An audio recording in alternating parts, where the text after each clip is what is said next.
అందరికీ మరణాత. కూర్చుందాం. దేవుని యొక్క వాక్యమును ధ్యానం చేసుకుందాం. ప్రియమైన వారలారా, హబక్కూకు గ్రంథము 1వ అధ్యాయము 5వ వచనమును మనం చూస్తే, మీ దినములలో నేను ఒక కార్యమును జరిగింతును, అలాగు జరుగునని ఒకడు మీకు తెలిపినను మీరు అతనిని నమ్మకయుందురు. చూడండి, పరిశుద్ధ గ్రంథములో ప్రియమైన వారలారా, హబక్కూకు గ్రంథము అనేది మనం జ్ఞాపకం చేసుకుంటే ఇది ఒక ప్రవక్త వ్రాసినటువంటి గ్రంథంగా కనపడుద్ది. మరి ప్రవక్త ఈ యొక్క మాటలు ప్రియమైన వారలారా వ్రాసినట్లుగా కనబడుతూ ఉన్నది.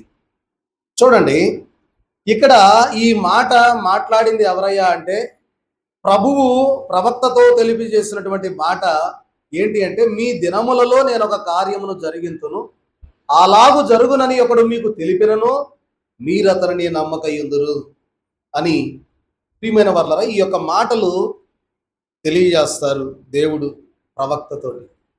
అయితే మనం జ్ఞాపకం చేసుకోవాల్సింది మొట్టమొదటిగా ఏంటి అంటే, ప్రియమైన వారలారా, నేను మీ అందరికీ ఒక ప్రశ్న వేయాలనుకుంటా ఉన్నాను. ఏంటి అంటే, ఆ ప్రశ్న ఏంటి అంటే, ప్రభువా, నేను ప్రార్థిస్తూ ఉన్నానయ్యా, నేను కన్నీరు గారుస్తూ ఉన్నాను, నేను ఉపవాసం చేస్తూ ఉన్నాను, అయినా కూడా నా ప్రార్థన ఏ మాత్రము కూడా నెరవేరుతున్నట్లు నాకు అనిపించడం లేదు అని మీలో ఎవరైనా అనుకునే వాళ్ళు ఉన్నారా? అమ్మా, ఉన్నారా లేరా? అందరూ అనుకుంటా. ఒకవేళ అలాగ అనుకోకపోతే మీకు ఈరోజు ఈ ప్రసంగం అవసరం లేదు, వెళ్ళిపోవచ్చు. ఏంటంట, అయ్యా నేను ప్రార్థన చేస్తా ఉన్నా, కన్నీరు గారుస్తా ఉన్నా, అయినా కూడా నా ప్రార్థనకు నెరవేర్పు రావడం లేదు అనేది ప్రియమైన వారలారా మనం చూస్తే, ప్రార్థించి కూడా మనము జవాబు కోసం ఎదురు చూస్తూ ఉన్నవారం గనక చూడండి, అటువంటి సమయంలో దేవుని యొక్క సమాధానం మనకు రాకపోతే మనం ఏమనుకుంటామంటే, దేవుడు ఎందుకు మౌనంగా ఉంటా ఉన్నాడు. ప్రియమైన వారలారా చూడండి, ఒక్కోసారి మనకు ప్రార్థన చేసినప్పుడు మనకు సమాధానం రాకపోతే మనకు అనిపించింది, ప్రభువా ఏమంటాం, నీవు నిజంగా పని చేస్తా ఉన్నావా? దేవా, నిజంగా నీవు పని చేస్తా ఉంటే నాకేంటి ఈ శ్రమలు? ప్రియమైన వారలారా, ఈరోజు మన యొక్క అంశం ఏంటి అంటే, దేవుడు పని చేస్తున్నాడా? ఏంటంట, దేవుడు పని చేస్తూ ఉన్నాడా? చూడండి ప్రియమైన వారలారా, మన జీవితాల్లో వచ్చినటువంటి సమస్యలను బట్టి, విధానాన్ని బట్టి ప్రార్థన నెరవేర్పు రానప్పుడు మనం అడిగే ప్రశ్న ఇదే, దేవా నువ్వు పని చేస్తా ఉన్నావా? చూడండి, చాలాసార్లు మనము కూడా అనుకునేది ఏంటి అంటే, మన జీవితంలో వచ్చే ప్రశ్నలు ఏంటి అంటే, ఎందుకో నిజాయితీగా జీవించే వాడికి అన్ని శ్రమలు వస్తా ఉన్నాయ్యా. మనం ఇలాగ ప్రార్థన చేస్తూ ఉంటాం. ఏంటి అంటే, దేవా ఇదిగో ఎవరైతే నిజాయితీగా జీవించే వ్యక్తులు ఉంటా ఉన్నారో వారికే కష్టాలు ఎక్కువగా వస్తా ఉన్నాయ్యా. ఎందుకో ప్రార్థించేటటువంటి వారు ఎవరైతే ఉన్నారో వారికే ఎక్కువ శోధనలు వస్తా ఉన్నాయి, వారి కుటుంబాలలోనే ఎక్కువ శ్రమలు వస్తా ఉన్నాయి. చూస్తే ఈ లోకంలో దుష్టులైన వారేమో వర్ధిల్లుతా ఉన్నారు, నీతిమంతులు ఏమన్నా అడగారిపోతా ఉన్నారు. దేవా ఇదిగో ఒక్కొక్కసారి నేను ప్రార్థన చేసినప్పుడు బాగానే వింటా ఉన్నా, ఒక్కోసారి బాగానే నెరవేరుస్తా ఉన్నా, కానీ ఒక్కొక్క ప్రార్థనకు నెరవేర్పు అసలు రావడం లేదయ్యా. ఏంటి ప్రభువా అని ప్రియమైన వారలారా ఈ ప్రశ్నలన్నీ కూడా మనలో ఉన్నాయా లేవా? మంచిగా, మీ అందరికి మరణాత, మీరంతా బాగా ఒప్పుకున్నారు. కాబట్టి ఈ ప్రశ్నలు ఎవరు వేస్తా ఉన్నారయ్యా అంటే, ప్రియమైన వారలారా ఇవేవి కొత్త ప్రశ్నలు కాదు, ఇవన్నీ పాత ప్రశ్నలే. ఎందుకంటే ఇంచుమించుగా 2600 సంవత్సరాల క్రితం ఒక ప్రవక్త వేసిన ప్రశ్నలే ఈరోజు మనం కూడా మన జీవితాల్లో వేస్తా ఉన్నాం. ఎన్ని సంవత్సరాల కింద? యేసుక్రీస్తు ప్రభు వారి జన్మానికి ముందు 600 సంవత్సరాలు, ఆయన జన్మించాక ఇప్పుడు 2000 సంవత్సరాలు దాటిపోయింది. అంటే ఇంచుమించు 2600 సంవత్సరాల క్రితం ఒక ప్రవక్త విలపించి చేసినటువంటి ఈ విధానమే ఈరోజు మనం కూడా చూస్తున్నాం. ఏంటి అంటే, ప్రియమైన వారలారా చూడండి, ఈ యొక్క ప్రవక్త ఎవరయ్యా అంటే హబకుక్కుకు ఇందాక మనం చదువుకున్న 770వ పేజీలో హబకుక్కు గ్రంథం గురించి ప్రియమైన వారలారా మనం ధ్యానం చేసుకున్నప్పుడు చూస్తే చూడండి, పరిశుద్ధ గ్రంథంలో అనేక మంది ప్రవక్తలు ఉన్నారు. వారిలో మనం జ్ఞాపకం చేసుకుంటే యెషయా గారు ఉన్నారు. ప్రియమైన వారలారా, భక్తుడే మరి యొక్క ప్రవక్త అయినటువంటి యెషయా గారిని కూడా మనం జ్ఞాపకం చేసుకుంటే చూడండి, ఇక్కడ హబకుక్కు గారికి ఉన్నటువంటి ప్రత్యేకత ఏంటి అంటే, ప్రవక్త అయినటువంటి యెషయా గారు ఉన్నారు, ప్రవక్త అయిన ఇర్మియా గారు. మీ పరిశుద్ధ గ్రంథంలో ఉంది కదా, యెషయా గ్రంథం, ఇర్మియా గ్రంథం, ప్రియమైన వారలారా యెహెజ్కేలు గ్రంథం. ఈ ప్రవక్తలందరూ కూడా దేవునితో ఏంటి అంటే, దేవుడు ఏదైతే చెప్పాడో ఆ వాక్యాన్ని అందుకొని ప్రజలకు చెప్పేవాడు. దేవుడు ఇదిగో ఇలా అంటున్నాడు, యెహోవా దర్శన వాక్కు ఇదిగో నాకు ప్రత్యక్షమై మీకు ఇలాగ చెప్పమన్నది అని ఏదైతే దేవుని దగ్గర నుండి అందుకున్న దాన్ని ప్రజలకు అందించేవాడు. అది యెషయా ప్రవక్త, ఇర్మియా ప్రవక్త, యెహెజ్కేలు ప్రవక్త తెలియజేసిన మాటలు. కానీ హబకుక్కు గారు, ప్రియమైన వారు దానియేలు గారు కూడా అదే విధంగా ఉంటే, హబకుక్కు గారి యొక్క ప్రత్యేకత ఏంటి అంటే చూడండి, జ్ఞాపకం చేసుకుంటే ప్రియమైన వర్లరా, హబకుక్కు గారు ఏమంటా ఉన్నారంటే దేవుణ్ణి ప్రియమైన వర్లరా ప్రశ్నిస్తూ ఉన్నాడు. ఏమ్మా, దేవుణ్ణి ఏం చేస్తా ఉన్నాడంట? ప్రశ్నిస్తూ ఉన్నాడు. ప్రియమైన వర్లరా, దేవునితో చూడండి, హబకుక్కు గారు, మిగతా ప్రవక్తలు ఏమన్నా దేవుడు ప్రజలతో మాట్లాడినటువంటి మాటలు రాశారు. ఏంటి అంటే, ఇదిగో ప్రవక్త తెలియజేసినటువంటి మాట, ఇదిగో దేవుడు నాకు ఇదిగో ఇలాగ చెప్పాడయ్యా మీతో చెప్పమని అని ఆ ప్రవక్తలైన వారు తెలియజేస్తే, ఈ ప్రవక్త ఏమి రాశాడు అంటే దేవుణ్ణి అడుగుతా ఉన్నాడు. ఏం అడుగుతా ఉన్నాడు ఏంటి అనేది ఈరోజు మనము చూద్దాం. ఈ పాఠం ఈరోజు అవ్వదు, వచ్చే వారానికి కంటిన్యూషన్ అవుద్ది. కానీ జాగ్రత్తగా మీరు ఆలకిస్తే మన జీవితాల్లో ఏం జరుగుతూ ఉంది, 2600 సంవత్సరాల క్రితం ఒక ప్రవక్త దేవుణ్ణి అడిగినటువంటి ప్రశ్నలు మనకి ఇక్కడ కనబడతాయి. చూడండి, హబకుక్కు గారి యొక్క ప్రత్యేకత ఏంటి అంటే చూడండి, ఇక్కడ హబకుక్కు గారు దేవునితో వాదించాడు, దేవునితో ప్రశ్నించాడు, ప్రియమైన వారలారా ఏడ్చాడు, దేవుణ్ణి అర్థం చేసుకోవడానికి ప్రయాసపడ్డాడు. ఏమ్మా, అర్థమవుతుందన్న మాట? హబకుక్కు గారు దేవునితో వాదించాడు, దేవుని ప్రశ్నించాడు, అలాగనే ఏడ్చాడు, కన్నీరు గార్చాడు, దేవుని అర్థం చేసుకోవడానికి ప్రయత్నం చేశాడు. ఏడుగోళ్ళ గారు మీరు పాడతారుగా పాట, శ్వాసి యొక్క చూడండి, అందుకే ఈ ప్రత్యేకత ఏంటి అంటే, ఈ ప్రవక్త చేసినటువంటి విధానం ఏంటంటే దేవుని ప్రశ్నించడం, ఎందుకు ఇలా జరుగుతుందని అడగడం, ఏడవడం, వారి యొక్క జనుల కొరకు ఆయన ప్రాధేయపడడం, దేవుణ్ణి అర్థం చేసుకోవడానికి ప్రయత్నం చేశాడు. అందుకే ఈ హబకుక్కు గ్రంథము ప్రతి విశ్వాసి యొక్క హృదయానికి చాలా దగ్గరగా ఉంటది అని రాస్తారు భక్తులు. అమ్మ, ఎలా ఉంటదంట? చాలా దగ్గరగా. చూడండి, ఏ ప్రశ్నలు హబకుక్కు అడుగుతాడో అవే ప్రశ్నలు మన జీవితాల్లో ఈ లోకంలో ప్రజెంట్ ఇప్పుడున్నటువంటి సిచ్యువేషన్ లో కూడా అదే మనకు కనబడతా ఉన్నది. చూడండి, హబకుక్కు అంటే అర్థం ఏంటి అని మనం జ్ఞాపకం చేసుకుంటే ప్రియమైన వారలారా, హబకుక్కు అంటే కౌగిలించుకోవడం. ఏంటంట? కౌగిలించుకోవడం. చూడండి, మొదటిగా చూస్తే ప్రియమైన వారలారా, హబకుక్కు గారు దేవుణ్ణి ప్రశ్నించినట్లుగా మనకు కనబడుద్ది ఈ వాక్యంలో. ఆ తరువాత మనం జ్ఞాపకం చేసుకుంటే చూడండి, మొదటేమన్నా ప్రశ్నించాడు, కానీ చివరికి ఏం చేశాడు అంటే దేవుణ్ణి హత్తుకున్నాడు, కౌగిలించుకున్నాడు.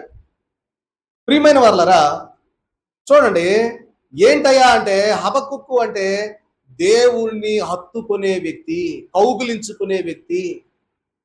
కాబట్టి ఈ యొక్క మాటలు ఇంచుమించుగా యేసుక్రీస్తు ప్రభు వారు జన్మించక ముందు 605 సంవత్సరాల 605, 609 ఆ సంవత్సరాల్లో రాయబడినటువంటి గ్రంథం హబకుక్కు గ్రంథం. ఆయన పేరు హబకుక్కు. చూడండి, మనం జ్ఞాపకం చేసుకుంటే ఇక్కడ వాక్యాన్ని మనం చూస్తే ఈయన ఏమని ప్రార్థన చేస్తూ ఉన్నాడు, ఏమని చెప్తా ఉన్నాడయ్యా అంటే, దేవా యోధా రాజ్యం పాపంలో పడిపోయింది. ఈయన చేసేటటువంటి హబకుక్కు దేవునితో ప్రశ్నిస్తూ ఉన్నటువంటి ప్రశ్నలు ఏంటి అంటే, దేవా యోధా రాజ్యం పాపంలో పడిపోయిందయ్యా, రాజులు దేవుణ్ణి విడిచిపెట్టేశారు, న్యాయం అసలు లేనే లేదు, లంచగొండితనం విస్తారంగా పెరిగిపోయింది, మోసం పెరిగిపోయింది. ప్రియమైన వారలారా, బలవంతుడేమన్నా గెలుస్తా ఉన్నాడు, బలహీనుడేమన్నా ఓడిపోతా ఉన్నాడు, నిజాయితీ పరుడు ఇవన్నీ చూసి కూడా ఏమి చేయలేక కన్నీరు గారుస్తా ఉన్నాడు. ఇవే హబకుక్కు గారు వేస్తున్నటువంటి ప్రశ్నలు దేవుడు. దేవా, యోధా రాజ్యం పాపంలో పడిపోయింది, రాజులు కూడా నిన్ను వదిలేశారు, విడిచిపెట్టేశారు. ఎక్కడ చూసినా అన్యాయం పెరిగిపోయింది, మోసం పెరిగిపోయింది, లంచగొండితనం పెరిగిపోయింది, హింస చెలరేగుతా ఉంది. ఇవన్నీ చూసి ఏమి, నీతిమంతులు చూస్తే భయంకరమైన శ్రమల్లోకి వెళ్ళిపోతున్నారు. అవినీతి పరులు రోజు రోజుకి అందలం ఎక్కుతా ఉన్నారు. ఏంటి ప్రభువా అని ప్రియమైన వర్లరా, అతని హృదయం చూస్తే ప్రియమైన వర్లరా, ఇవన్నీ చూసి ఆ యొక్క హృదయం పగిలిపోతా ఉన్నది హబకుక్కు గారి యొక్క హృదయం. కాబట్టి చూడండి, ఈరోజు మనం చూస్తూ ఉన్నటువంటి సమాజంలో కూడా చూస్తే ఇవే ప్రశ్నలు మనకు కనబడతాయి. అవునా కాదా? ఈ రోజు ప్రియమైన వర్లరా, మనం చూస్తే ఆ యొక్క 2600 సంవత్సరాలే కాదు కానీ ఎప్పటికీ మనం చూస్తే ఏముందయ్యా అంటే అన్యాయం ఉంది, అవినీతి ఉంది, హింస ఉంటా ఉన్నది. నీతిమంతులు అంతకంతకు ప్రియమైన వర్లరా మరి పాడవుతూ ఉన్నారు. అవినీతి పరులు అంతకంతకు పైకి లెగుస్తూ ఉంటే ప్రియమైన వర్లరా మోసము చెలరేగుతూ ఉంటే మనకు అర్థమవుతూ ఉన్నది ఏంటయ్యా అంటే ఈ హబకుక్కు గ్రంథం పాతది కాదు, ఇప్పుడు కూడా అది క్రొత్తదిగానే కనపడతా ఉంది. ఆ 2600 సంవత్సరాల క్రితం ఇది జరిగిపోయిందిలే, ఇది మంద కాదు అనుకోవడానికి లేదు. ఇప్పుడు కూడా అదే అవినీతి, అదే హింస, అదే మోసం, అదే లంచగొండితనం ఇప్పుడు ప్రస్తుతం ఉన్న లోకంలో కూడా జరుగుతూనే ఉంది. చూడండి, ఎందుకు ఈ రోజు ఈ యొక్క మాటలు మనం మాట్లాడుకుంటా ఉన్నామంటే దైవజనులు అన్నారు కదా రక్షణ పద్యంలో, ప్రార్థన తరువాత ఏముండకూడదు అన్నారు? భయము, దిగులు, అనుమానము, జంకు పనికిరాదు. మరొక చరణం ఉంది, ప్రార్థన తరువాత విసుగుదల పనికిరాదు. ఏంటంట? ప్రార్థన తర్వాత ఏముండకూడదు? విసుగుదల పనికిరాదు. కాబట్టి ఈ యొక్క హబకుక్కు గ్రంథం తెలియజేసేది ఏంటి అంటే ప్రార్థన తర్వాత విసుగు పనకూడదు అని తెలియజేస్తాము. ఇంకా నెరవేర్పు రాలేదు, ఇంకా సమాధానం రాలేదు, ఇంకా జవాబు రావడం లేదు, నా జీవితం అంతా ఇలాగే అయిపోతా ఉన్నదని మనము విసుగు పనకూడదు అనేటటువంటి సత్యాన్ని హబకుక్కు గ్రంథము మనకు తెలియజేస్తా ఉన్నది. చూడండి, ఈరోజు ఈ యొక్క మాటలు మనకు జ్ఞాపకం చేసుకుంటూ ఉంటే హబకుక్కు గారు వేసినటువంటి మొదటి ప్రశ్న ఏంటయ్యా అంటే ప్రియమైన వర్లరా, దేవా ఇదిగో ఇక్కడ చూస్తే హింస, అవినీతి, భయంకరమైనటువంటి మోసము, లంచగొండితనము, దుర్మార్గులు హెచ్చరిల్లుతా ఉన్నారు, ఏం చేయాలి అని అడుగుతా ఉన్నప్పుడు ఆయన వేసిన మొదటి ప్రశ్న ఏంటో తెలుసా? ఎంతకాలమయ్యా దేవా, ఎన్నాళ్ల వరకు ఈ పాపాన్ని ఇలాగే చూస్తూ ఉండమంటావయ్యా? ఎంతకాలము వరకు వేచి ఉండమంటావయ్యా? ఎంతకాలము వరకు ఈ యొక్క అవినీతి, హింస, ఈ యొక్క భయంకరమైన దేవుని లేని స్థితిని మేము ఎన్నాళ్ళు అనుభవించాలి ప్రభువా అని ప్రశ్నిస్తూ ఉన్నాడు. ఈరోజు మన జీవితాలలో కూడా వచ్చిన సమస్యలు, దేవా ఎంతకాలము నేను ఇదిగో ఈ భయంకరమైనటువంటి స్థితిలో నేను ఇంకా ఎంతకాలం జీవించాలయ్యా? నా యొక్క జీవితంలో ఏ మాత్రము సమాధానకరమైన స్థితి లేదా అని మీరు ఎప్పుడైనా అడిగారా దేవుణ్ణి? అమ్మా అడగలేదా? అయ్యా ఎంతకాలం? కొడుకు చూస్తే ఎన్నాళ్ళు వాడు మాట వినడం లేదు ప్రభువా, వాడికి అది దారిలో పెట్టాయా అన్నారా? అనలేదు. ఇప్పుడు అన్నారు. అయ్యా పరిస్థితులు చూస్తే ఎక్కడ చూసినా అన్యాయమే చెలరేగిపోతా ఉందయ్యా, ఎంతకాలం ఈ అన్యాయాన్ని సహించమంటావయ్యా? అన్యాయంగా నా లాక్కున్నారయ్యా, ఎంతకాలం చూడమంటావు? సంవత్సరం చూసా, ఇంకెంతకాలం అని అడుగుతున్నారా లేదా? హబకుక్కు గారు తెలియజేస్తూ ఉన్నది కూడా ప్రియమైన వర్లరా చూడండి, ఇది మనం జ్ఞాపకం చేసుకుంటే ఒకరోజు ప్రార్థించిన ప్రార్థన కాదు ఇది, కొన్ని సంవత్సరాలు ప్రార్థన చేశాడు.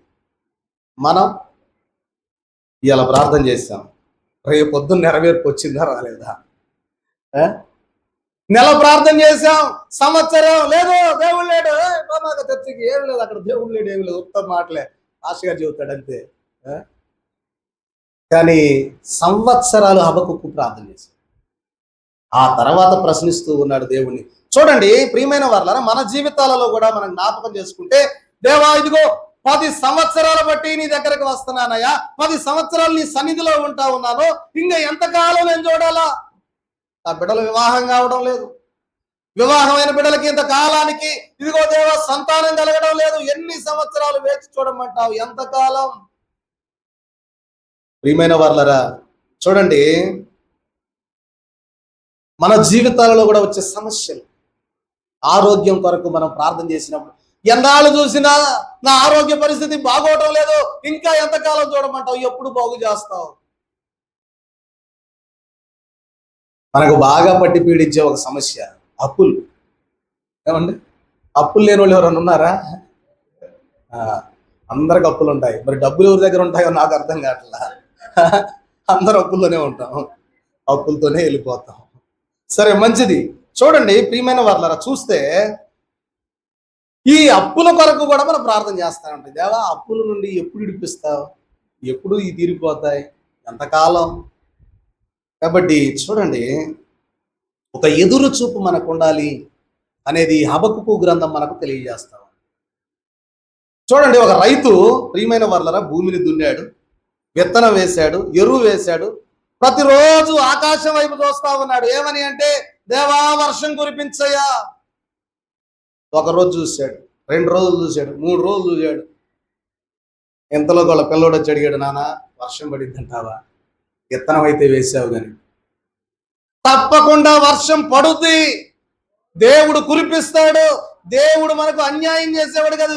ఈ విత్తనాలు దేవుడు తప్పకుండా మొలిపిస్తాడని తనకున్న విశ్వాసాన్ని బట్టి కుమారుడికి తెలియజేసినటువంటి మాట. ప్రియమైన వారలారా, దేవుడు తనకున్న ఆశను బట్టి, ఆసక్తిని బట్టి దేవుడు తప్పకుండా వర్షాన్ని కురిపిస్తాడు. అటు నమ్మిక, విశ్వాసం మనలో ఉండాలి. మనలో ఏ విశ్వాసం ఉంటా ఉంది? ఏమండి, ఏ విశ్వాసం ఉంటా ఉంది? కాబట్టి ప్రియమైన వారలారా, చూడండి, పైన చూస్తే మేఘాలు లేవు కానీ ఈయన మాత్రం వర్షం తప్పకుండా వస్తుంది. ఏలియా గారి కాలంలో ఎన్ని మేఘాలు పట్టాయి? ఏమ్మా, అరచేయి అంత వేగం బట్టి ఏమైపోయింది? 3.5 సంవత్సరాల కరువును తీసేసినట్లుగా మనం చూస్తున్నాం. కాబట్టి ప్రియమైన వారలారా, మన జీవితంలో కూడా మనకు కనిపించేది ఏంటి అంటే ఎండిపోయిన నేలలాగే కనపడతా ఉంటది అంతా. కానీ దేవుడికి కనిపించేది ఏంటి అంటే, చూడండి, రాబోయే వర్షం దేవునికి తెలుసు. దేవునికి మహిమ కలుగును గాక. ఆమేన్. మనకు ఎప్పుడు ఏంటి అంటే, మనకున్న ఆలోచన బట్టి, దేవా ఇదిగో ఎండిపోయిన నేలే కనపడుతుంది కదా, ఎప్పుడు వర్షం వస్తుంది? కానీ దేవుడు చూస్తా ఉన్నాడు వర్షం రాబోతా ఉన్నది అని. కాబట్టి ప్రియమైన వారలారా, చూడండి, మనకు కనిపించేది ఏంటి అంటే నిశ్శబ్దం కనపడతా ఉన్నది, కానీ దేవునికి కనిపించేది ఏంటి అంటే ఆయన యొక్క కార్యం కనపడుద్ది.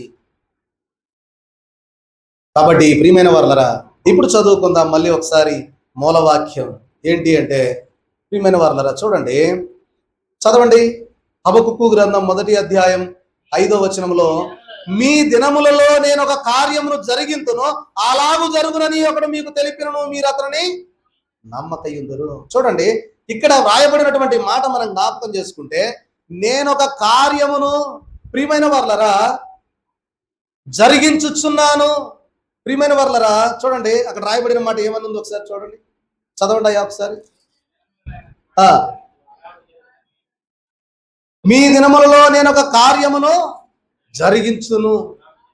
కాబట్టి ప్రియమైన వారలారా, ఇక్కడ దేవుడు తెలియజేసినటువంటి మాట హబక్కూకు గారికి కనిపించడం లేదు, కానీ చూడండి, దేవుడు అప్పటికే ఆ కార్యాన్ని చూస్తూ ఉన్నాడు. చూడండి, మన జీవితంలో కూడా ఏంటి అంటే, ఇంకా ఈ కార్యం మన జీవితంలో జరగదేమో అనుకుంటాం, కానీ ప్రభు అంటాడు, కాస్త ఆగరా నాయన, జరుగుతా ఉంది, కాస్త ఆగు. మన కళ్ళకేమో అదేమవ్వదు, కనపడదు, కానీ దేవుని కళ్ళకి ఏమవుతుంది? ఏమ్మా, ఉన్నారా మీరు ఇక్కడ? మరణాత, మరణాత. ప్రియమైన వారలారా, హబక్కూకు గారికి ఏమో దేవుడు చేయబోయే కార్యం కనబడట్లేదు. ఇప్పుడు దేవుడు అంటా ఉన్నాడు, ఇదిగో మీ దినములలో నేను ఒక కార్యమును జరిగింతును, అలాగు జరుగునని మీకు ఎక్కడో మీకు తెలిపినా కూడా మీరు అతన్ని నమ్మనే. అటువంటి పరిస్థితిలో మీరు ఉన్నారు హబక్కూకు అంటా ఉన్నాడు. చూడండి, ఈ యొక్క మాటలు గమనిస్తూ మనం చూస్తే ఒక వ్యక్తి ఇలాగ అనుకోవచ్చు, ఏమని అంటే, నా జీవితంలో దేవుడు పని చేయడం లేదేమో అనుకున్నారు మీరు ఎప్పుడన్నా?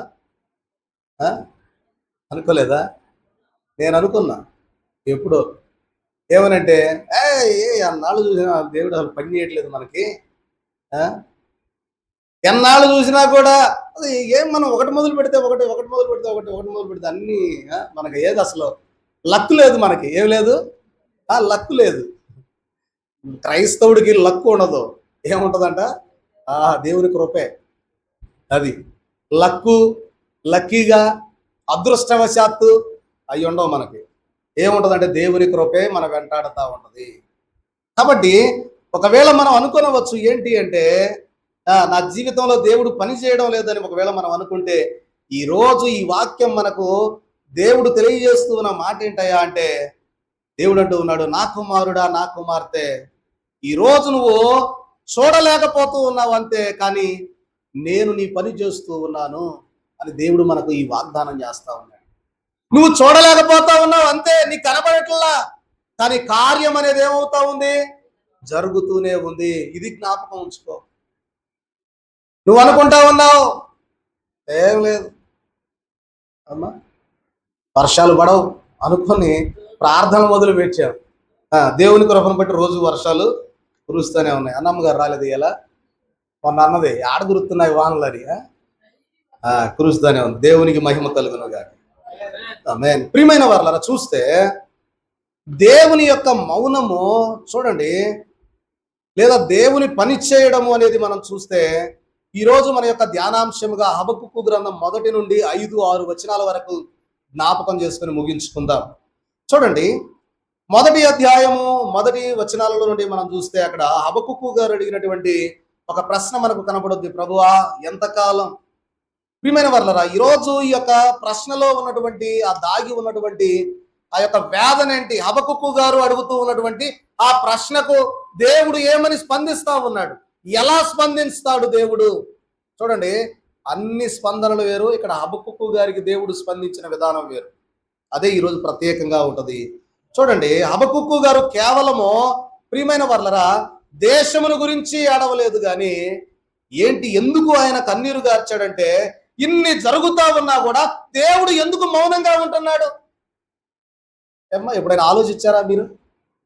ఇన్ని జరుగుతూ ఉన్నాయి కదా, నా జీవితంలోనే ఇన్ని శ్రమలు వస్తా ఉన్నాయి కదా, నేను ఎప్పుడు ప్రార్థనకే వెళతా ఉన్నా కదా, నా జీవితంలోనే ఎందుకు ఇన్ని శ్రమలు కనపడతా ఉన్నాయి? దేవుడు ఎందుకు మౌనంగా ఉంటున్నాడు? ఎందుకు మౌనంగా ఉంటున్నాడు? ఇదే ఆయన బాధ. అందుకే కన్నీరు గారుస్తున్నాడు.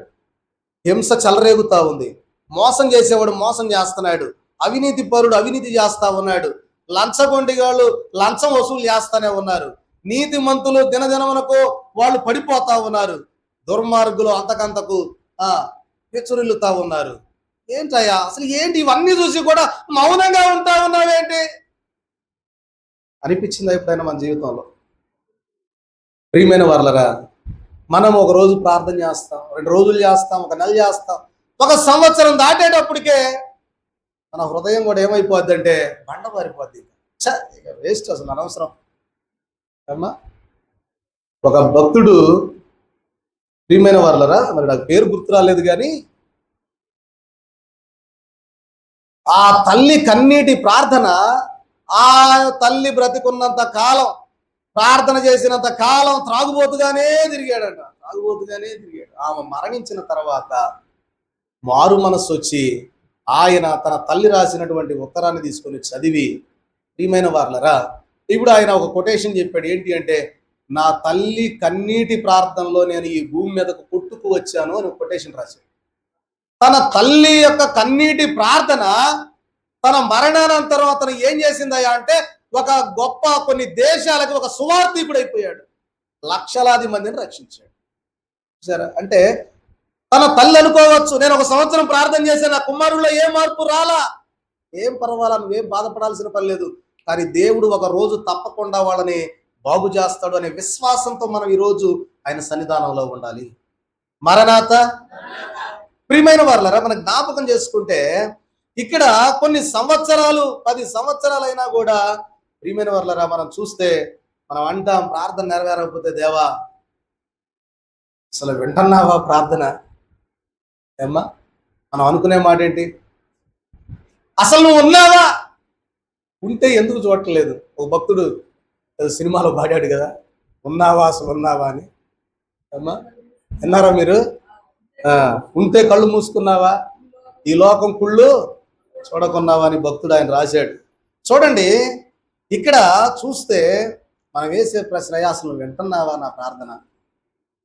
చూడండి, 1వ అధ్యాయం 2వ వచనాన్ని చూస్తే, యెహోవా నేను మొర్ర పెట్టినను నీవు ఎన్నాళ్ళ వరకు, చూసావా, నేను మొర్ర పెట్టిన నీవు ఎన్నాళ్ళ వరకు, ఎంత కాలము వరకు ఇంకా ఇంకా ఇంకా ఉంటావయ్యా వినకుండా? ఏమంటున్నాడు ఆయన? మొర్ర. ఏంటంట చెప్పండి? మొర్ర. ఆయన కేవలం ప్రార్థన కాదు, మొర్ర అంటే హెబ్రీ భాషలో ఏంటి అంటే షవ, అంటే బాధతో వేసే కేక. ఏ కేక అది? బాధతో వేసే కేక. ఈ మొర్ర అనే మాట మనకు నిర్గమాకాండంలో బాగా కనపడుతుంది. ఏంటంటే దేవుడు అంటాడు, మోషే ఇదిగో ఇశ్రాయేలీయులు పెట్టిన మొర్ర నాకు వినపడింది. మొర్ర అంటే ఇశ్రాయేలీయులు బాధతో వేసినటువంటి కేకలు ఎవరికి వినపడ్డాయి? ఈ ప్రవక్త కూడా అంటా ఉన్నాడు, నేను మొర్ర పెట్టినా కూడా ఎన్నాళ్ళ వరకు నీవు చూడకుండా ఉంటావయ్యా? చూడండి ప్రియమైన వర్లరా, ఇది సాధారణమైనటువంటి ప్రార్థన కాదు, కానీ బాధతో వేసే కేక. ఎప్పుడన్నా మీరు బాధతో వేసే కేకలు విన్నారా? ఏమ్మా, విన్నారా? ఏమన్నాయా ఎత్తే నువ్వే ఒకసారి మేమే వింటామంటారా? కాబట్టి ఇది ఎలా ఉండిద్ది అంటే కేవలం పెదాలతో చేసే ప్రార్థన కాదు. ఏదైనా ఒక మరణకరమైన స్థితి మన యొక్క జీవితంలోనే, మన శరీరంలో ఏదైనా సంభవించినప్పుడు మనం పెడతామే మొర్ర, అది అట్లా ఉంటది అనమాట. ఎవరికో రోగం వస్తే మనం ప్రార్థన చేయడం పెద్ద ఇదిగా ఉండదు, క్యాజువల్ గా చేసేస్తాం. దేవా ఫలానా వాడికి జబ్బుగా ఉందయ్యా అని బాగు చేయయ్యా అంటాం. అదే మన ఇంట్లో వచ్చిందనుకో, కాస్త ప్రార్థన బలం కాస్త పెరుగుద్ది. అదే మనకే వచ్చిందనుకోండి, ఇక కింద పడి దొల్లాడటమే. ఏమంటే ఏడుకోళ్ళ గారు అంతేనా? కింద పడి దొల్లాడి మూలగటం తప్ప ఏం చేస్తాం? ఇది చేసేది ఏమి లేదయ్యా, అంతా అయిపోయిందయ్యా, డాక్టర్లు కూడా చేతులు ఎత్తేసారయ్యా, ఏమీ చేయలేకపోతున్నావయ్యా అని. కాబట్టి ప్రియమైన వర్లరా, చూడండి, హబక్కుకు గారు కూడా ఇక్కడ అలాంటి ప్రార్థన చేశాడు. ఎందుకు అంటే అతడు వారి దేశాన్ని చూశాడు. ఇలా వెళుతున్నాడు అనుకోండి, అక్కడ చూస్తే హింసించేవాడు, ఒక పక్కన కళ్ళ ముందే మోసం కనపడతా ఉంది, ఒక పక్కన చూస్తే లంచాలు తీసుకుంటా ఉన్నారు. ఈ పని చేయాలంటే ఎంత ఇస్తేనే, అటు చూస్తూనే ఉన్నారు. నీతిమంతులేమో, బాగా బతికేవాడేమో రోజు రోజుకి పడిపోతా ఉన్నాడు, దుర్మార్గులు చూస్తేనేమో పైకి వెళ్ళిపోతా ఉంటే, ఇవన్నీ గమనించినటువంటి హబక్కుకు ప్రియమైన వర్లరా, నీతిమంతులు ఏడుస్తా ఉన్నారు, దుష్టులు ఏమన్నా నవ్వుతూ ఉన్నారు. అప్పుడు ఆయన అడిగే మాట ఏంటి అంటే, నువ్వు చూస్తున్నావా దేవా? ఇది నువ్వు చూస్తున్నావా?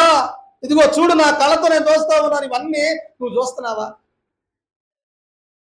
కాబట్టి ప్రియమైన వర్లరా, ఇది జ్ఞాపకం చేసుకోండి. ఈరోజు మన దేశంలో ఇలాంటి పరిస్థితులు లేవా? ఉన్నాయి. వీటన్నిటి కొరకు మనం ఏం చేయాలి అంటే ప్రియమైన వర్లరా, ప్రార్థించవలసిన వారమై ఉన్నాం. అన్యాయం లేదా? అవినీతి లేదా? ప్రియమైన వర్లరా, మోసం లేదా? ఉందా లేదా? ఉంది. పావలా వంతు మాత్రం నీతి ఉందా అంటున్నారు మొత్తానికి ఏడుగోళ్ళ గారు. దేవునికి మహిమ కలుగును గాక. కాబట్టి ప్రియమైన వర్లరా, ఇక్కడ మనం చూస్తే హబక్కుకు గారు కూడా మనం అడిగినట్టు, ఒకవేళ వేదనతో మనం అడుగుతాం, దేవా అసలు నువ్వు ఉన్నావా? మనకు తెలుసు, రోజు గుడికి వస్తాం, ఆదివారం ఆరాధనకు వస్తాం, ప్రార్థన చేసుకుంటాం. బాగా శ్రమ వచ్చినప్పుడు, ఏంటి ప్రభు అసలు నువ్వు ఉన్నావా? అసలు వింటున్నావా? ఉన్నావా? కానీ హబక్కుకు నీవు ఉన్నావా అంట్లా, నువ్వు ఉన్నావు, కానీ ఎందుకు మౌనంగా ఉంటున్నావు? దేవా నువ్వు ఉన్నావు, నాకు తెలుసు, కానీ ఎందుకు ఈ విషయాల్లో మౌనంగా ఉంటున్నావు? ఇవన్నీ చూస్తా కూడా ఎందుకు నువ్వు సహిస్తున్నావు? ఎందుకు మౌనంగా ఉంటున్నావు? ఇది అడుగుతున్నాడు. అవిశ్వాసులు ఏంటి అంటే దేవా నీవు ఉన్నావా అంటారు, కానీ విశ్వాసి అయినటువంటి హబక్కుకు ప్రవక్త, దేవా నువ్వు ఉన్నావు, వింటున్నావు, చూస్తున్నావు, కానీ ఎందుకు మౌనంగా ఉంటున్నావు? అమ్మా వింటున్నారా? మరణాత. చూడండి, దేవుణ్ణి ప్రియమైన వర్లరా ప్రశ్నించినటువంటి వాడు, దేవుణ్ణి ఏం చేశాడంట? అందరేమో ప్రవక్తలు, ఇందాక మనం చూసాం, ఆ ప్రవక్తలంతానేమో దేవుడు అబ్బా ఇదిగో పోయి ఆ జనాంగంతో ఈ మాట చెప్పుకో అంటే, అవునా ప్రభువా అని చెప్పి అన్ని రాసుకొని తీసుకుపోయి వాళ్ళకి చెప్పారు. యెషయా గారు, ఇర్మియా గారు, దానియేలు గారు, ఎహెజ్కేలు గారు. ఇప్పుడు ఈయన దేవా నువ్వు ఉన్నావు, ఎందుకు మౌనంగా ఉంటున్నావు అని ప్రశ్నించి అవి రాస్తున్నాడు అనమాట. చూడండి, ఇక్కడ మనం చూస్తే కొంతమంది ప్రవక్తలు బైబిల్లో మరి ప్రశ్నించిన వారు ఉన్నారు. చూద్దాం, ఈ రోజు ఇంతటితో ముగింపే, ఎందుకంటే సమయం సరిపోదు. చూడండి, నిర్గమకాండ గ్రంథంలో మోషే గారు కూడా దేవుణ్ణి ప్రశ్నించారు. దైవజనులు అన్నారు, ఆలోచింపకుండా ప్రశ్న వేయరాదు, అతడు నరుడు కాదు. దేవుడు ఎవరంట? నరుడా? మరి ఆలోచించకుండా ప్రశ్న ఎలా వేస్తావు? ఆలోచింపకుండా ప్రశ్న వేయరాదు, ఆయన మనకు వలె నరుడు కాదు. ప్రవక్తలు గనక వీరు అవన్నీ చూసి కొన్ని సందర్భాలలో మోషే గారు వేసినటువంటి ప్రశ్న మనం చూస్తే నిర్గమాకాండ గ్రంథం 5వ అధ్యాయం 22, 23 వచనాలలో చదవద్దు కానీ నేను మీకు ఆ భావాన్ని చెప్తాను. ఏంటి అంటే, వాళ్ళ మోషే గారు అంటాడు, ప్రభువా ఈ ప్రజలకు కీడు కలగజేసింది వేళ నన్నెందుకు పంపావు? మోషే గారిని దేవుడు అన్నాడు, ఇశ్రాయేలు మొర నాకు వినపడింది, నువ్వు వెళ్ళి వాళ్ళని రక్షించాలా, నువ్వు వెళ్ళి అన్నాడు. మోషే గారు వెళ్ళిన కాడ నుంచి వాళ్ళకి శ్రమ పెరిగింది. ఏమో అర్థమవుతుందా? మోషే గారు వెళ్ళాక 5వ అధ్యాయంలో మోషే గారు వెళ్ళి ఫరోతో మాట్లాడితే ఫరో అన్నాడు, ఏమయ్యా వీడిని వత్తాసు తెచ్చారా మీ దగ్గర? రేపటి నుంచి గడ్డియం కొయ్యకాలియం మీరే పోవాలా, గడ్డి తెచ్చుకోవాలా, మీరే కొయ్యకాలు తెచ్చుకోవాలా, మీరే ఇటుకలు చేయాలా, లెక్క తగ్గకూడదు అన్నారు. శ్రమ పెరిగిందా తగ్గిందా? పెరిగింది. అంటే ఇప్పుడు మోషే గారు అంటూ ఉన్న మాట ఏంటంటే, ప్రభువా ఈ ప్రజలకు కీడు ఎలా కలగజేశావు, నన్ను పంపించావు, నేను ఫరోతో మాటలాడుకు వెళ్ళినప్పటి నుండి అతడు ఈ ప్రజలకు ఏం చేస్తున్నాడు అంటే కీడు చేస్తున్నాడు. ఇదేనా ప్రభువా నువ్వు చేసేది? నీ ప్రజలను నీవు ఎంత మాత్రము తప్పించలేదు అని ప్రశ్నించాడు మోషే గారు. చూడండి, అలాగే ఇర్మియా గారు కూడా ఇర్మియా గ్రంథం 12వ అధ్యాయం 1వ వచనంలో కూడా మనం చూస్తే అక్కడ అంటాడు, ఇర్మియా గారు అంటాడు, యెహోవా నేను నీతో వాదించును, నీవు నీతిమంతుడివే. దేవా ఇదిగో నేను నీతో వాదిస్తున్నాను, అయినా నీవు నీతిమంతుడివే. అయితే నీ తీర్పులను గూర్చి నీతో మాట్లాడుదును. నువ్వు తీర్పు తీరుస్తా ఉన్నావు కదా, ఆ తీర్పుల గురించి నేను మాట్లాడుతా ఉన్నా. ఏం తీర్పు తీరుస్తా ఉన్నావయ్యా నువ్వు? దేవుణ్ణి అడుగుతున్నాడండి ప్రశ్న. అర్థమవుతుందా మీకు ఆ ప్రశ్న? ఏమంటా ఉన్నాడంటే, ఇదిగో దేవా నీ తీర్పులను గురించి నీతో మాట్లాడతాను, దుష్టుల మార్గం ఎందుకు వర్ధిల్లుతుంది? అమ్మా దుష్టుల మార్గం ఎందుకు వర్ధిల్లుతుంది అని అడుగుతున్నాడు ఇర్మియా గారు. ఇంకా అంటున్నాడు, ప్రియమైన వర్లరా ద్రోహులందరూ ఎందుకు సుఖపడతా ఉన్నారు? ఇదేనా నువ్వు తీర్చే తీర్పు? తాగడిగాడా? దేవునికి మహిమ కలుగును గాక. ఆమేన్. చూడండి ప్రియమైన వర్లరా, ఇర్మియా గ్రంథం 15వ అధ్యాయం 18వ వచనంలో కూడా చూస్తే అంటాడు, దేవా నా బాధ నిత్యమై ఉండుట ఎందుకు నాకు ఇంత బాధ కలగజేస్తా ఉన్నావు అని అడుగుతున్నాడు దేవుణ్ణి. నా గాయము మాననిదై ఉండుట ఎందుకు? నాకు గాయం చేయబడింది, ఎందుకు ఈ గాయం మానపడడం లేదు అని ఇర్మియా ప్రవక్త అడుగుతా ఉన్నాడు దేవుని ప్రశ్న. వినండి జాగ్రత్తగా. మరొకరిని చూస్తే దావీదు మహాభక్తుడు కూడా కీర్తనల గ్రంథం 13వ అధ్యాయము మొదటి 2 వచనాలలో కూడా మనం చూస్తే అక్కడ అంటాడు, యెహోవా ఎంతకాలం నన్ను మరిచిపోవుదువయ్యా. ఏమ్మా వింటున్నారా? ఏమంటున్నాడు? ఎంతకాలం? ఇప్పుడు అన్నారా? మీరు కూడా ప్రశ్న వేశారా? దేవా ఎంతకాలం నన్ను మర్చిపోతావయ్యా? ఇంకా మర్చిపోతావా? ఇన్ని సంవత్సరాలు మందిరానికి వచ్చా కదా, అయినా మర్చిపోతావా? ఎంతకాలము నీ ముఖమును నా యొద్ద దాచుకుంటావు? దేవుడు ఎప్పుడన్నా ముఖాన్ని దాచుకుంటాడా? మరి దావీదు మహాభక్తుడు అంటున్నాడు, ఎంతకాలం నీవు నీ ముఖాన్ని దాచుకుంటావు? చూపించయ్యా ఒకసారి.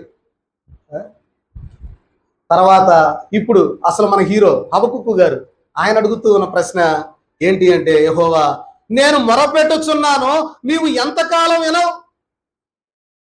సంవత్సరాలు దాటిపోతుంది, అయినా కూడా నీవు ఏం చేయట్లేదంటే నా ప్రార్థన, నా మొర్ర వింటున్నావన్నాడా? వినలేదు అంటున్నాడా? వినడం లేదు. చూడండి, సిలువ పైన ఉన్నటువంటి యేసుక్రీస్తు ప్రభు వారు కూడా ఒక ప్రశ్న వేశాడు. దానిని దావీదు మహాభక్తుడు 22వ కీర్తనలో కూడా రాస్తాడు. ప్రభు వేసిన కేక మత్తయి సువార్త 27:46లో ఉంటుంది. ఏమని? నా దేవా నా దేవా నన్నెందుకు చేయి విడిచితివి. చూసారా, ప్రభువు కూడా ప్రశ్న వేశాడు. చూడండి ప్రియమైన వర్లరా, అంటే ఇక్కడ ఏం కనపడుతూ ఉంది అంటే ప్రశ్నించడం పాపం కాదు, కానీ ఏంటి అంటే దేవుణ్ణి విడిచిపెట్టడమే భయంకరమైన పాపం. ఈ బాధ కలిగింది, దేవా ఏంటి ప్రభువా ఇది, అయ్యా చూడయా నన్ను కాస్త. చూస్తాడు, ఆయన చూసేది మనకు కనపడదు.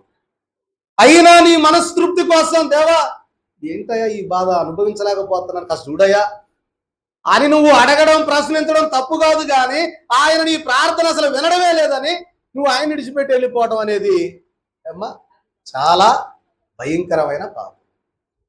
భార్యాభర్తల మధ్య గొడవ జరిగింది అనుకుందాం.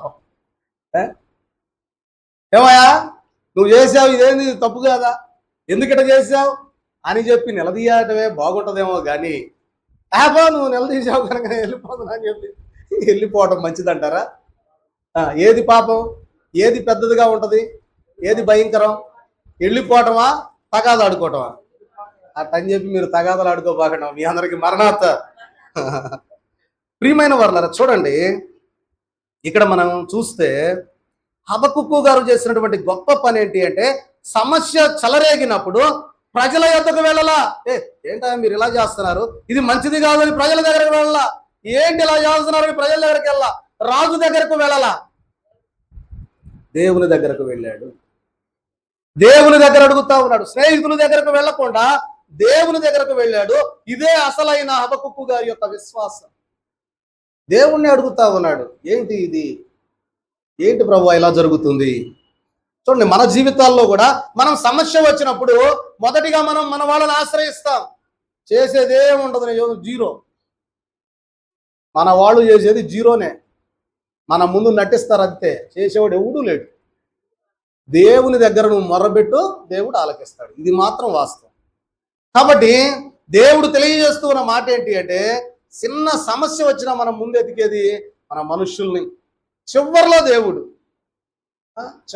దేవుడిని పెట్టి ముందన్నీ మన ప్రయత్నాలన్నీ చేసి చివర్లో దేవుడిని పెడతా ఉంటాం. కానీ హబక్కుకు మాత్రం ఏం చేశాడంటే, మొదట దేవుడు, ఆ తర్వాత ఎవరు? మనుషులు.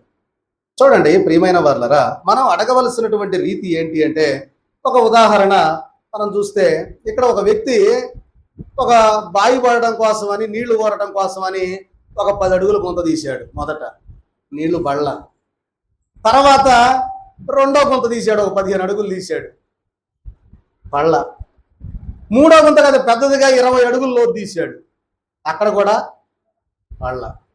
అసలు ఏం చేయాలి అతను లెక్క? ఈ 3 గుంతలు తీసే బదులు ఒకే గుంత ఇంకొక 40 అడుగులు కానీ దువ్వినట్టయితే ఏమయ్యేది? ఇప్పుడు ఇది ఏంటంటారు, మన పని కూడా ఇంతే ఉందని దాని అర్థం. 10 అడుగులు తవ్వాడు ఒకసాట, ఇది లాభం లేదు, ఇది లాభం లేదు. రెండో చాట 15 అడుగులు తీసాడు, ఇది లాభం లేదు. మళ్ళీ ఇంకో చాట 20 అడుగులు తీసాడు, అక్కడ కూడా పని కాల. చూడండి మన జీవితాలలో కూడా చూస్తే ప్రియమైన వర్లరా, ఒక చోట తను లోతుగా కానీ దొరికితే అది పని అయ్యేది. కానీ ప్రియమైన వర్లరా, మనం కూడా ఏం చేస్తామంటే కొద్ది రోజులు ప్రార్థన చేస్తాం, ఆ తర్వాత ఇది లాభం లేదు, పని అవ్వట్లేదు, వదిలేసేయి అనుకుంటాం. కానీ దేవుడు ఏం చెప్తా ఉన్నాడంటే, నువ్వు ఎక్కడైతే తవ్వుతున్నావో తవ్వు అక్కడ గట్టిగా చెయ్యి ప్రార్థన దేవునికి. దేవుడు ప్రార్థన వింటాడు. ఒక 2 రోజులు చేసి, ఒక నెల చేసి, ఒక సంవత్సరం చేసి వదిలిపెట్టమాక అని దేవుడు తెలియజేస్తూ ఉన్నాడు. కాబట్టి ప్రియమైన వర్లరా, నా మాటలు మరి ముగిస్తూ ఉన్నాను. చూడండి ఇక్కడ మనం చూస్తే హబక్కుకు గారు చేసిన ప్రార్థనకి హబక్కుకు గారు అనుకున్నాడు, దేవుడు నా మాట విని ఈ అన్యాయం అంతా నేను ఆయనకు చూపిస్తున్నాను గనక, ప్రభు చూడట్లేదు గనక ఈ అన్యాయం అంతా ప్రభువు చూపిస్తే ఆయన చూసి, ఓహో హబక్కుకు నిజంగా నేను చాలా బాధపడుతున్నానయ్యా, నన్ను మన్నించు, నేను చూడలేకపోయి అంటాడు అనుకున్నాడు. కానీ దేవుడు ఏం చేశాడు అంటే, ప్రియమైన వర్లరా, తెలియజేస్తూ ఉన్నటువంటి మాట, నేను ఒక కార్యమును చేయబోతున్నాను, నేను ఒక కార్యమును చేయుచున్నాను అని ఇందాకల మనం మూలవాక్యం చదువుకున్నాం కదా. దేవుడు సమాధానం ఇచ్చాడు, నేను ఒక కార్యాన్ని చేస్తున్నాను. చూడండి, ఎప్పుడూ కూడా మనం చూడవలసింది మన సమస్యను కాదు కానీ దేవుని యొక్క కార్యాన్ని చూడాలి. దేవుడు అదే అంటాడు, నీ సమస్యను చూడమాక ఇదిగో నా కార్యాన్ని చూడు. ప్రియమైన వారలారా, చూడండి, మన సమస్య పెద్దదిగా కనిపించడానికి కారణం ఏంటి అంటే మనం దేవుని కార్యాన్ని చూడకుండా సమస్య వైపే చూస్తూ ఉంటాం. ఎటు చూడం? చెప్పాలి గట్టిగా. దేవుని కార్యం వైపు మాత్రం చూడకుండా సమస్య వైపే చూస్తాం. చూడండి, ఇక్కడ కూడా మరి మనం చూస్తే ఇక్కడ మనకు ఒకటి కనపడుతూ ఉంది. ఏంటంటే ఒక వ్యక్తి కొండ దగ్గర నిలబడి కొండ వైపే చూస్తున్నాడు. కొండ పెద్దదిగా ఉంటుందా చిన్నదిగా ఉంటుందా? బాగా చెప్పారు. మీలో ఎవరికైనా డౌట్ ఉంటే మన కందిపొడి కొండ దగ్గర పోయి నిలబడండి, కొండ ఎంత ఉంటుందో తెలిసింది. విమానంలో ఎక్కాడు, ఇప్పుడు కొండ ఎంత కనపడుద్ది? ఎందుకు అంటే దేవుని యొక్క విధానము ఎలా ఉంటది అంటే దేవుని దృష్టిలో నుండి మనం సమస్యను చూడాలా. దేవునికి అసాధ్యం అవుద్దా? ఏమ్మా, ఏ సమస్య అయినా దేవునికి అసాధ్యం అవుద్దా? దేవునికి సమస్తము కూడా సాధ్యమే. ఆయన దృష్టితో చూసినప్పుడేమో విమానంలో ఉన్న వ్యక్తిగాను చూసినట్లుగా సమస్య ఎలా కనపడుతుంది అంటే చిన్నదిగా ఉంది. మనంతటా మనం వెళ్ళి ఈ సమస్యను మనం ఎదుర్కోలేమో అని చూస్తే ఎట కనపడుతుంది? కొండ. కాబట్టి ఎప్పుడూ కూడా మనం చూడాల్సింది ఏంటి అంటే ప్రియమైన వారి ద్వారా మన దృష్టితో కాదు, దేవుని యొక్క దృష్టితో మనం చూడాలి. కాబట్టి దేవుని యొక్క మౌనం మన విశ్వాసాన్ని పరీక్షిస్తుంది, కానీ దేవుని మౌనం ఆయన కార్యాన్ని ఎప్పుడూ కూడా ఆపదు అని తెలియజేస్తున్నాడు. దేవుని యొక్క మౌనం ఏంటి? దేవుడు మౌనంగా ఉన్నాడంటే దాని అర్థం ఏంటి అంటే అసలు నీలో విశ్వాసం ఉందా లేదా అని పరీక్ష. నీలోనైనా నాలోనైనా, నేను నీ గురించి చెప్తున్నా అనుకోబాకండి, నాలోనైనా మీలోనైనా మనకు సమస్య వస్తుంది అంటే దాని అర్థం ఏంటంటే పాస్టర్ గారిలో ఎంత విశ్వాసం ఉంది, విశ్వాసిలో ఎంత విశ్వాసం ఉంది, అది చూస్తాడు. దానికోసమే ఇవన్నీ లేట్ అయ్యేది. అందుకే దైవజనులు అన్నారు, ఆలస్యమైనంత మాత్రాన అవి నెరవేరవని అనవద్దు, కాలం పరిపూర్ణమైనప్పుడు ఖచ్చితంగా నెరవేరుతాయి. కాబట్టి ఇక్కడ చూస్తే ప్రియమైన వారలారా, హబక్కుకు ఇంకా సమస్యలోనే ఉన్నాడు. పరిస్థితి ఏమీ మారలా, అన్యాయం ఇంకా ఉంది. ఇవన్నీ చూస్తూ ఉన్నటువంటి సందర్భంలో ఇప్పుడు దేవుడు మాట్లాడడానికి పూనుకున్నాడు. 1వ అధ్యాయం 5వ వచనంలో ఆయన మాట్లాడిన మాట వచ్చేవారం చెప్తా. ఏంటి అసలు ఆయన ఏమడిగాడు, హబక్కుకు ఏమడిగాడు, దేవుడు ఏమిస్తానండి, అన్ని రివర్స్గా ఉంటాయి. ఈ పాఠం అంతా కూడా చాలా బాగుంటుంది. ఇది మన జీవితానికి చాలా అన్వయింపుగా ఉంటుంది అన్నమాట. ఏంటి అంటే హబక్కుకు గారేమో, దేవా అన్యాయం కదా, హింస జరుగుతుంది కదా అని ఈ సమస్యల సుడిగుండంలోనే ఉంటే దేవుడు అంటాడు, ఇదిగో నేను కార్యం చేస్తున్నాను, కార్యం చేస్తున్నా అని చెప్పి ఏం చేస్తాడు? ఇంత శ్రమలో ఉంటే ఇంకొక శ్రమను పంపిస్తాడు, ఇంకా శత్రువులందరినీ పంపిస్తాడు ఆ దేశం మీదకి. అప్పుడు అంటాడు, ఇదా నీ సమాధానం? మేము అసలే సమస్యల్లో చచ్చిపోతా ఉంటే ప్రభువా ఇంకా ఒక సమస్య నా మీద తెచ్చి పెడతావా? ఇదయ్యా సమాధానం. మనమేమో అనేక బాధల్లో ఉండి ఆ పంటలు సరిగా పండక, నేల సరిగా పండక, వర్షాలు పాలయ్యి లేకపోతే వరదల పాలయ్యి పంట పోతా ఉన్నప్పుడు తెర ఇంట్లో ఉండే ఎవడో దొంగలు వేసిపోయాడు అనుకోండి, ఒడ్లు కూడా ఏమనుకుంటాం? ఏమనుకుంటాం? సరే ఈ సంవత్సరం పంట అంటే ఏదో గాలికో నేలకో పోయింది, సరే ఇంట్లో ఉన్నవి కూడా తీసుకుపోయాడు. ఏంటి ప్రభు, ఏంటి నువ్వేం చేస్తున్నావా, చూస్తున్నావా, అసలు వింటున్నావా నా ప్రార్థన అని ప్రియమైన వారలారా అడగడం. ఈ హబక్కుకు గ్రంథము ద్వారా హబక్కుకు చేసినటువంటి ప్రార్థన మన యొక్క జీవితాలలో మనం ఉన్నటువంటి పరిస్థితులలో మన యొక్క స్థితిగతులను మార్చేదిగా ఉంటా ఉన్నది. కాబట్టి ఈ కొద్ది మాటల ద్వారా మనము బలపరచబడి మన యొక్క జీవితాలలో చూడండి, దేవుడు అంటా ఉన్నాడు, నేను మీ ఎడల ఒక కార్యము చేయించు ఉన్నాను.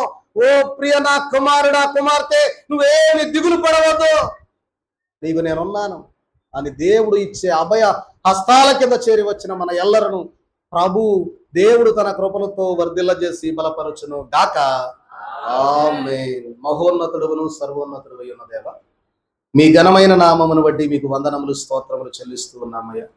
ఈ కొద్ది మాటల ద్వారా బిడల హృదయాల్లో ఫలింపజేసి తండ్రి, ఎలాగైతే యూదా రాజ్యము పాపములో పడిపోతూ ఉన్నారు, హింసలు చెలరేగుతూ అన్యాయం ఎక్కువ అవుతూ, దేవా, మనిషికి మనిషి అన్యాయకరమైనటువంటి స్థితి, పాప భూయిష్టమైన స్థితిలో నాయన జనులు మనుగడలో ఉన్నప్పుడు, తండ్రి, ఎలాగ మీ కృప ద్వారా తండ్రి నాయన అయా ఇదిగో నాయన మీరు ఎలాగ వాగ్దానము చేశారు, అటు వాగ్దానము ద్వారా తండ్రి నాయన నీ బిడలను బలపరచు.